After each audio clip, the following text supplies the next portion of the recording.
গুৱাহাটী লোকসভা সমষ্টিৰ কংগ্ৰেছৰ প্ৰাৰ্থী মানস বৰাই জালিয়াতিৰ আশ্ৰয় লৈছে।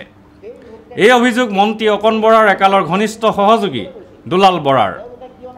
গুৱাহাটীত অনুষ্ঠিত এখন সংবাদমেলত শ্ৰী বৰাই অভিযোগ কৰে, মানস বৰাই চন্দ্ৰমোহন বৰ্মন নামৰ এজন ব্যক্তিৰ ভোটাৰ পৰিচয় পত্ৰ লৈ ভোটদান কৰিছিল, যিটো এক অক্ষমনীয় অপৰাধ।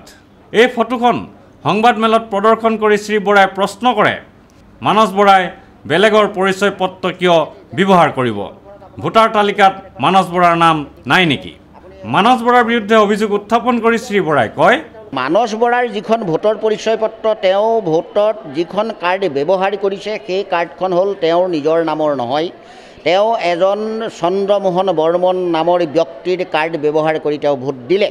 কিন্তু মোৰ প্ৰশ্নটো হ'ল যে যদি আপুনি মই সাধাৰণ মানুহে যদি তেনেদৰে লোকৰ কাৰ্ড এখন লৈ ভোট দিবলৈ গ'লোহেঁতেন, তেতিয়াহ'লে সেই কেন্দ্ৰটোৰ প্ৰিজাইডিং বা পুলিং বিষয়াসকলে আমাক দিলেহেঁতেন নে?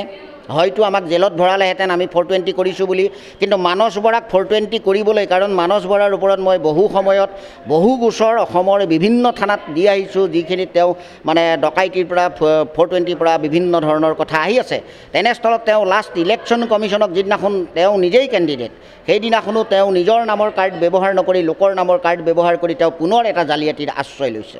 আনহাতে মানস বৰাই ব্যৱহাৰ কৰা পৰিচয় পত্ৰখনৰ গৰাকী চন্দ্ৰমোহন বৰ্মনৰ চিনাকি দি তেওঁ কয়, চন্দ্ৰমোহন বৰ্মন হ'ল মন্ত্ৰী অকণ বৰা আৰু মানস বৰাৰ হৰ্তাকৰ্তা বিধাতা। তেওঁ থাকে বেলতলা সেউজ নগৰত, আৰু যদি অন্যান্য ক'ৰবাত ঘৰ আছে মই নাজানো, কিন্তু তেওঁ থাকে বেলতলা সেউজ নগৰত। ভিডিঅ' জাৰ্নেলিষ্ট সুশান্ত দাসৰ সৈতে অমৰদীপ গগৈ, চেণ্টিনেল নিউজ, গুৱাহাটী।